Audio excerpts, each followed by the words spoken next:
Ça y est, j'ai trouvé comment avoir une alimentation équilibrée. C'est pas encore tout à fait ça.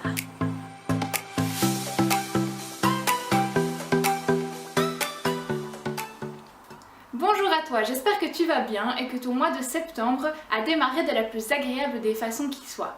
Aujourd'hui, je voudrais aborder un sujet à la fois simple et complexe, tes besoins nutritionnels. Honnêtement, c'est un sujet dans lequel il est très compliqué de s'y retrouver, mais on va essayer de dépatouiller tout ça au cours de cette vidéo, histoire de simplifier un petit peu les choses pour tout le monde. Pour commencer, sache déjà que ton corps a besoin d'absorber ce qu'on appelle des nutriments, histoire de maintenir ses fonctions vitales et de rester en bonne santé. D'un côté, tu as donc les nutriments énergétiques, ce sont ceux dont on entend le plus souvent parler, donc les glucides, les lipides et les protéines. Et de l'autre côté, tu retrouves un panel de nutriments non énergétiques, c'est-à-dire l'eau, les fibres, les vitamines, les minéraux, les oligo-éléments et les polyphénols. Ton corps a donc besoin de tout ce petit monde pour être en bonne santé. C'est bien, on n'est pas dans la merde. Ton besoin nutritionnel va varier selon plein d'éléments qui te sont propres. Par exemple, ton sexe, ton âge ou encore la dose de sport quotidienne à laquelle tu t'adonnes. Pour connaître ton besoin nutritionnel, il existe des sites internet qui proposent des formules histoire de te donner approximativement le nombre de calories que tu vas pouvoir manger par jour. Je vais essayer de te mettre une formule ou du moins un site internet en barre d'infos, donc n'hésite pas à aller voir, histoire de savoir à peu près où tu te situes. Par contre, maintenant, si tu as eu un quelconque souci de santé, ou si tu as eu par exemple des changements hormonaux récents, ou tu t'es adonné à une série de régimes, il se pourrait que ton métabolisme ait vraiment fort baissé, et que donc ce que je dis dans cette vidéo ne te convienne pas. À ce moment-là, je te propose clairement d'aller consulter un professionnel. Au cours de cette vidéo, nous allons plus nous centrer sur les nutriments énergétiques, donc les protéines, les glucides et les lipides, histoire de condenser le tout, et nous reviendrons sur les nutriments non énergétiques au cours d'une prochaine vidéo. Lorsque tu connais tes besoins nutritionnels, il faut te dire que tu dois plus ou moins ingurgiter 15% de protéines, 30% de lipides et plus ou moins 55% de glucides. Les protéines sont essentielles à la création et au maintien des composantes de notre corps, dont nos muscles. Il s'agit ici de la raison pour laquelle les protéines sont très importantes dans la vie des sportifs. Alors il faut te dire que 1 g de protéines équivaut plus ou moins à 4 kcal. Prenons l'exemple d'un besoin nutritionnel à 2500 kcal par jour, en sachant que tu dois en consommer plus ou moins 15% dans ton alimentation quotidienne, tu vas devoir consommer plus ou moins 375 kcal de protéines, ce qui équivaut à 93 g de protéines par jour. Tu pourras trouver des protéines animales dans tout ce qui est produits animaliers. Jusque-là, rien d'anormal. Donc tu pourras trouver ce genre de protéines dans tout ce qui est viande, poisson, œufs, fromage, etc. Tu pourras également retrouver des protéines végétales dans tout ce qui est céréales type boulgour, quinoa et autres. Les lipides se retrouvent dans tout ce qui est aliments gras. Alors, ils ne sont clairement pas à diaboliser, que du contraire.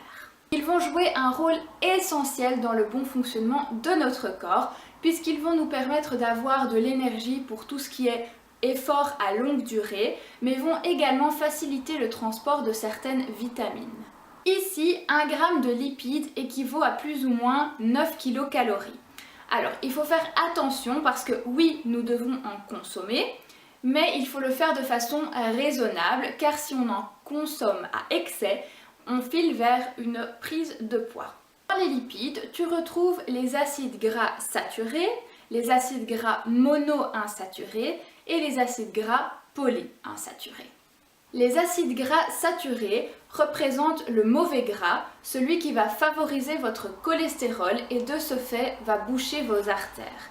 Alors, on retrouve ce genre d'acides gras dans tout ce qui est charcuterie, fromage, viande grasse. Alors ici, je ne dis pas qu'il faut stopper la consommation, mais il faut consommer ce genre d'aliments de manière réfléchie. Les acides gras monoinsaturés vont te permettre de faire baisser ton mauvais cholestérol. Ils sont donc à favoriser par rapport aux acides gras saturés. Tu pourras facilement les retrouver dans tout ce qui est œufs ou encore volaille. Restent alors les acides gras polyinsaturés. Alors ceux-ci sont hyper importants dans ton alimentation car ton corps est incapable d'en produire de lui-même. Tu dois donc le lui apporter car ce genre d'acide gras permet de diminuer le risque de maladies cardiovasculaires et fait également baisser ton mauvais cholestérol. Il s'agit des oméga 3 et des oméga 6 que tu retrouveras par exemple dans les poissons de type saumon ou autre, ou encore dans certaines huiles, dans les noix, etc. Si nous reprenons l'exemple d'un besoin nutritionnel à 2500 kcal par jour, tu devras donc ingurgiter plus ou moins 35% de lipides, ce qui équivaut à 875 kcal et donc à 97 g de lipides par jour. Ta consommation de glucides est capitale pour ta bonne santé, tout simplement parce que c'est une source d'énergie indispensable pour ton cerveau. Donc ton travail intellectuel, mais également tout ce qui est système nerveux, dépendent de cette consommation en glucides. De plus, en consommant des glucides, tu évites à ton corps de devoir aller puiser dans les protéines à cause d'un possible manque. Si tu es sportif, c'est quand même une information très importante. Les glucides représentent donc la principale source d'énergie pour tes cellules corporelles. Alors, il existe bien évidemment différents glucides. D'un côté, tu as donc les glucides complexes qui vont mettre du temps à être digérés et qui vont donc t'apporter une énergie constante, une énergie sur du long terme. Alors tu retrouveras ce genre de glucides complexes dans tout ce qui est pain, pâtes ou encore lentilles. De l'autre côté, tu retrouves les glucides simples.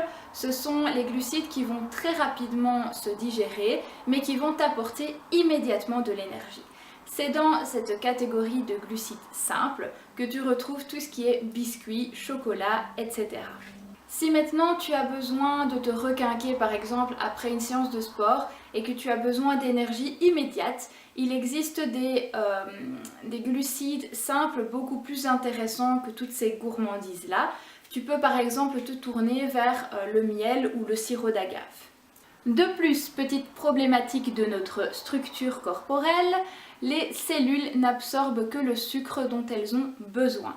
Si on en consomme de trop, le surplus se stocke et il se stocke bien évidemment en graisse. 1 g de glucides équivaut plus ou moins à 4 kcal comme les protéines. Il faut savoir que le sucre que l'on retrouve dans toutes ces cochonneries, parce que c'est quand même bien des cochonneries, c'est du sucre raffiné qui est complètement inutile dans ton alimentation. C'est donc une composante qui va tout simplement agir pour ton propre plaisir, mais pas pour ton besoin. Tu peux donc le consommer de temps en temps, mais consommer en trop grande quantité, il fait bien évidemment grossir. Malheureusement pour nous. Si nous reprenons notre exemple de 2500 kcal par jour en termes de besoins nutritionnels et que nous devons ingurgiter plus ou moins 55% de glucides quotidiennement, ici nous serons donc à 1375 kcal par jour en termes de glucides, ce qui équivaudra donc à 343 g de glucides sur une journée. Alors, 343 g de glucides sur une journée équivaut à plus ou moins 115 g de glucides par repas si on prend l'exemple de 3 repas par jour.